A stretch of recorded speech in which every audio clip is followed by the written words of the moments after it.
This is what my calendar looks like as a founder running multiple seven-figure companies, and trust me, it did not always look this clean. At one point, I was taking calls all day, reacting to fires and trying to squeeze strategic work in whatever scraps were left, and that's why I was working like 12, 15 hours a day. And what changed everything for me was realizing that your calendar is not a reflection of how busy you are, it's a reflection of how intentionally you run your company. I'll show you exactly how I structure my week now, why my mornings from 9 a.m. to 1 p.m. are completely blocked, how 2 hours of external calls every day with zero buffers actually save me hours, and why I group all admin and fires into one window, and why Friday is my full meetings day while Monday is the content day. Plus, the trick that changed everything for me was switching every booking link to 15-minute meetings. Because once you learn to design your calendar like a real CEO, your team becomes more effective and your time becomes more valuable. And honestly, you start getting more done with the way less stress. So let's dive in. So what you need to understand as a founder is that your calendar is the reflection of how you are treating your time. So if your calendar is completely empty and you just let it be for like whatever is to happen, then you will have exactly the same results with your company. They will not be predictable. You will not be able to have something done consistently. And as a founder, you already understand that consistency is the key. So being able to know exactly what happens every day, being able to know exactly that's like on Mondays we will have the content recorded. So on Tuesday we can have the first preliminary edits done, and then after that you will be able to move forward with the publishing of the content. That consistency, that structure requires the consistency of your calendar, consistency of your time. As an entrepreneur yourself, you probably have ADHD, as like all of the entrepreneurs that I met, they have one. So they already have this shiny thing syndrome where they are diving into way too many things. And we need to be babysitted, basically. You need to have somebody else, your executive assistant or yourself, to tell you that, hey, I'm doing this stuff during these hours.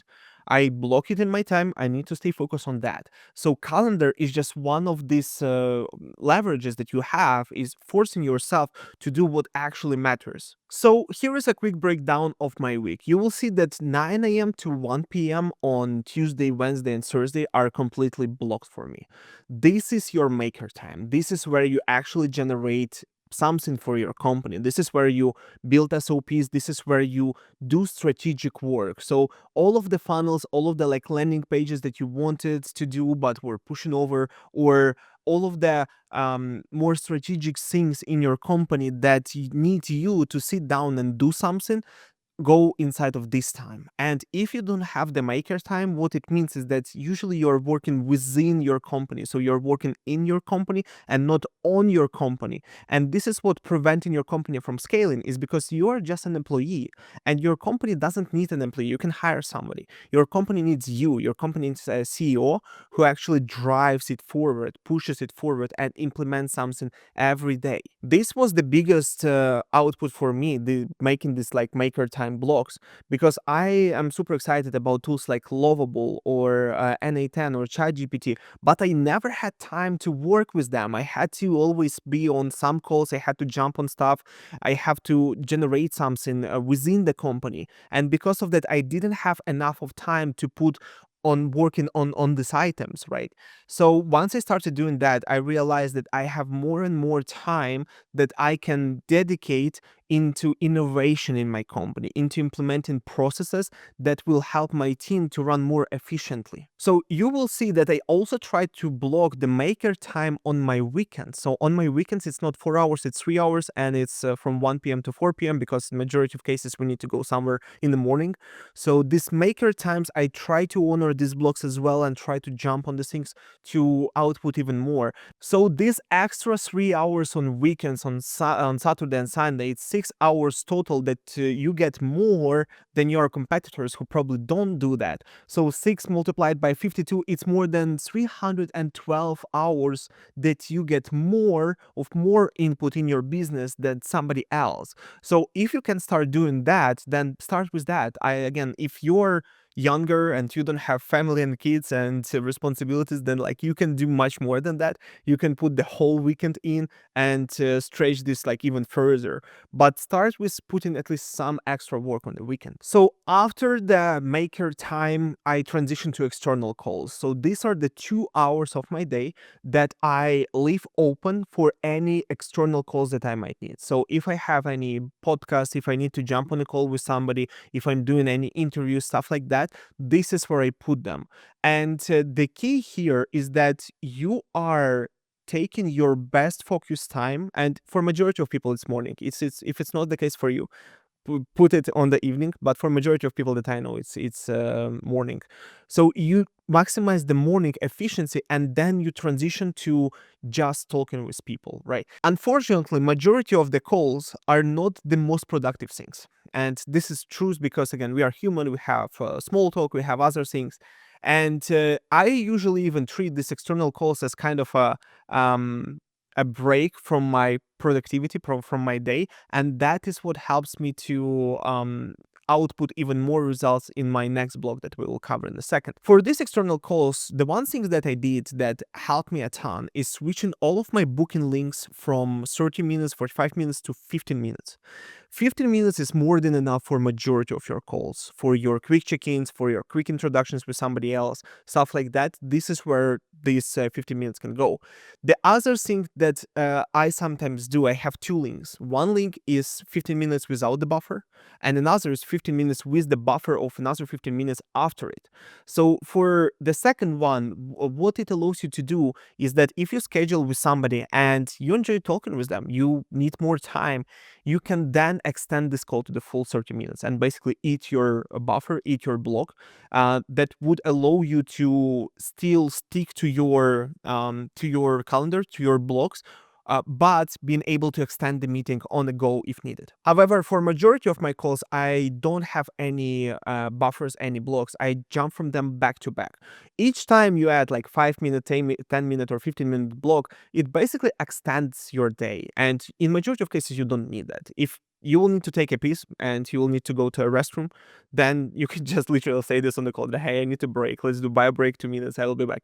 And stuff like that. You don't need to block like 15 minutes, assuming that you will need them to rest. Like it's ridiculous in majority of cases. If you are working on calls, if you are working on sales, and you need to do certain actions after every sales calls, then yeah, absolutely, like do make a block so you will be able to deliver ultimate experience to your customers and do everything that you promised to them on a call. Because like it's invaluable of how cool it is whenever you're on a call with somebody, on a sales call, and they follow up with the exact action items, with exact things they promised to follow up right after the call. So do that if you're still doing the sales calls. But I mentioned in another video on how to get yourself out all of that, how to delegate all of the sales calls, all of the customer calls.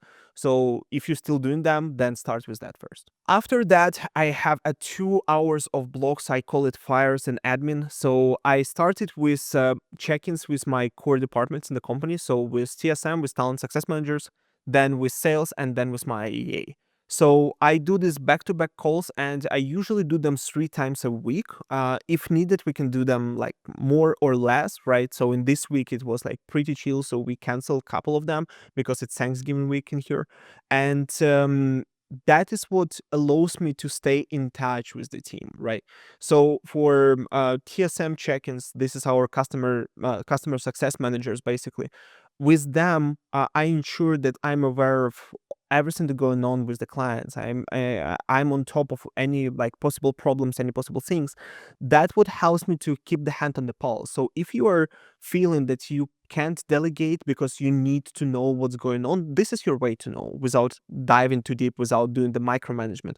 Do like couple of times this calls couple times a week that with core departments that would allow you just to stay on top of that. And usually I like to have these calls later in the day because there are already some updates throughout the day. Because if you do them on the morning time, right, then you're discussing kind of retroactive, like what happened yesterday, tell me a bit more, right? But if you're doing them a little bit further in evening, then you have the updates from the day today and you have the updates from the rest of the day yesterday. So you can just react and act much faster on these things, helping you to stay more agile. And the last two blogs that I got are the gym and dinner. So I'll be super honest. I sometimes sacrifice my gym blogs to do more work. So I'm not yet at the point where I can just stop everything I'm doing and go to the gym every single time. I try to stick to that as much as I can. But sometimes I have more important things that need my focus, need my attention, need my input, right? But usually from 5 p.m. to 6:30 p.m., I go to gym. I will listen to something. I will listen to a podcast, to audiobook, to whatever it is, to some videos, to news, to things that you want to catch up with, right? So if you are like starving for the content throughout the day, and unfortunately content right now became kind of a dopamine, so we open YouTube to get like this rush of new information, new things, because of how many things are happening in the world right now. This is your time to do that. So this is the time where I watch content. Like for this hour and a half, I pull up a video, put it on my phone if I want to watch something or listen to that, and that allows me to stay on top of things. That allows me to still consume some content, but without sacrificing my focus time, my working hours. Because in gym, like what else you would do? You can get some content done and you can pump some metal, and that's how you can structure this work block. And lastly, I just put a block for a dinner. So this is usually acts as a reminder for me that hey, yeah, it's time. I need to go upstairs. I need to get some dinner done with my wife and my kid, and that's basically I call it a day. And what you see right now is a clean version of that. Before that, like for the whole last year, I was grinding a bit too hard. So I usually would start at 9 a.m. I would just stay and make some progress downstairs. And then after 9 p.m., this is where I would usually finish the work before that. But here is the truth about all of that. More hours do not result in you doing more, because you are getting exhausted more. You cannot stay focused all the time for 12 hours. It doesn't work this way. So if you want to put all of the time and just sit down and grind, and you can do that, like go ahead and do that. But for a lot of people, this is not sustainable. You will not be able to do it for a long, long, long period of time, right? So if you have some period in your life where you need to stay super focused and you're ready to sacrifice some other life goals for that, then you can do that. But if you're looking for a consistency where it feels like freedom, where it feels like structure, I recommend you to assume something similar, some similar type of schedule where you will be able to know that, okay, for 4 hours, I will put my best work. Then I will have calls and I will focus on my other goals, like again, health and my family. So you choose what works best for you. Now, let's talk about Monday and Friday. So for Monday, I go ahead and I block the whole day for content. So I'm having a hard time recording the content. I need to force myself to do that. And I would rather build something for my company or run some extra ads or do something else. But that is what is needed right now in my journey, as I feel like. So I went ahead and I blocked my almost whole Monday. I blocked 5 hours for content where I script, where I choose the videos from the database that we made. So I choose what we'll be recording today if we don't have an agenda yet. And I go ahead and just record stuff like what you are seeing right now. That helps me to group all of the lookalike tasks together. Not having one video a day. One video a day is hard because you need to get out of your zone. You need to prepare a studio. You need to sit down, script if you need to script, and then go ahead and start recording the video. Instead of that, what is better is group all of this together, do that, and you are done. I know, again, my business partner, Kasim, he is doing these blogs, but once every 2 weeks. So once every 2 weeks, he has a videographer who comes to him. He has all of the scripts, all of the videos sent to him, but he does not like 3-5 hours. He does the whole day. And then he records the content for the whole 2 weeks, basically, even more sometimes. And that what helps him to be consistent with the output of the content, even though he's not consistent with recording every day, because it's much harder. It's better, again, sit down, record everything. Again, if you're doing it once a month, you sit down and record 20 videos. Once you got 20 videos, you got the content for the whole month, basically. And each video is like 20 minutes plus another 20 minutes of preparation, let's say. So 40 minutes. So if you were to record like that, if you were to record for 40 minutes and you need 20 videos, you would need approximately like 13 hours to do that.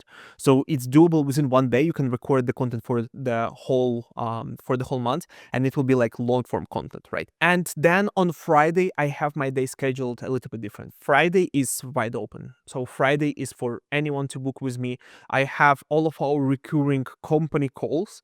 So calls where we have all of the team members, all of our executive assistants, stuff like that. I have them on Fridays. That allows me, again, to group all of the lookalike activities together, to go through calls one by one and to just complete all of that. Because, again, you can eliminate a lot of calls, but there are meetings that you need to appear on, especially if your company like ours fully remote. We don't have offices. I don't need to meet with somebody in person.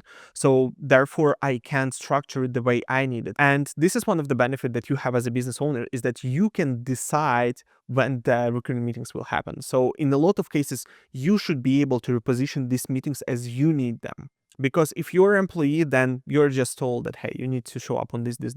Being an employee, being a freelancer, it's much harder to structure your weeks like that, because you depend on somebody else telling you what to do. This is the freedom that you get of being a business owner. And here is the truth. Here is where I am right now, is that I do everything remotely. I don't need to commute. I don't need to travel a lot. I can eliminate all of these distractions as much as possible. I found out that when I travel, for example, for conferences, we just came back from high-level conference. Whenever I travel, I waste so much time on that, because you need, again, you sit in the Uber, you try to maximize this time, you go through some Slacks, through some emails. Sometimes I see people just pretend that they're busy, trying like to do busy work on their phone, when in fact they don't generate like any tangible output. So this is why, like, all of these offline events, they are a huge waste of time. All of the time that you stay in line or have to do something or need to wait for somebody or wait for elevator to come, all of these minutes, they're being wasted completely.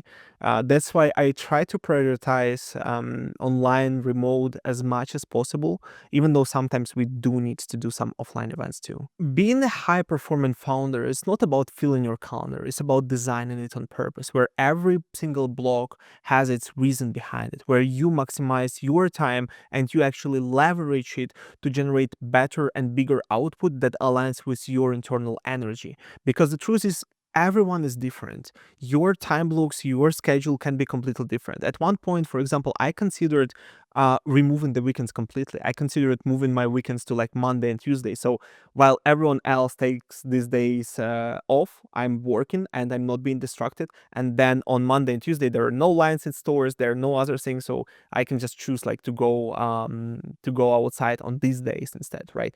And again, maybe it will happen, but that is completely up to you. You're taking care of your time and you're designing it with the purpose. So I recommend you to go ahead and implement first blocks in your calendar if you haven't done this already, and see how this changes the way you manage your company. And if you want more content like that on helping you to use leverage, use AI, and free up your time as a founder, subscribe to this channel, as I'm trying to share perspectives on that from my end. Thank you so much for watching and have a great day. Bye.